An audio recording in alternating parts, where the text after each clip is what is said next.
ওয়ালাইকুম গাইজ, সবাই কেমন আছেন? আজকে আবহাওয়াটি অনেক খারাপ। বৃষ্টির মাঝে আমাদেরকে কাজ করতে হচ্ছে, তো অনেক কাজ করতে কষ্ট হচ্ছে। তারপরেও কিছু করার নেই, কাজ করতে হবে। খানিক পর পর বৃষ্টি আসছে, বৃষ্টির পরেও ঝুলবাড়া থেকে নেমে বৃষ্টি ছুটে গেলে আবার উঠা লাগছে ঝুলবাড়াতে। তো এইভাবেই কাজ করতে হচ্ছে আজকের দিনে।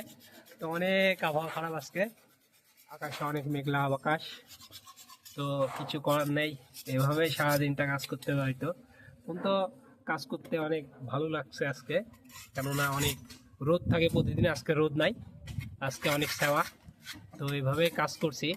তো দেখতে পাচ্ছেন এগুলো ছোটাতে হবে। ছোটানোর পরে আমরা সিরিজ দিয়ে ঘুষে পাথর মেরে আমরা এখানে সিলার বসাবো। তো দেখতে পাচ্ছেন এদিকে ওয়াশ করা হয়ে গেছে, এভাবে ওয়াশ করতে হবে। উপরে ওয়াশ করা হয়ে গেছে। তো দেখতে পাচ্ছেন এদিকে এগুলো তুলবো আমরা, ভালো করে ওয়াশ করবো। ওয়াশ করে আমরা সিলার মারার পরে আমরা রং করবো বাড়িটিতে। তো এটা 4 তলা বাড়ি। তো দেখতে পাচ্ছেন আমরা উপরে পলিথিন দিয়ে রাখছি, তো বৃষ্টি যেন আমাদের গায়ে জল না পড়ে। তো তারপরে বৃষ্টি পড়ছে।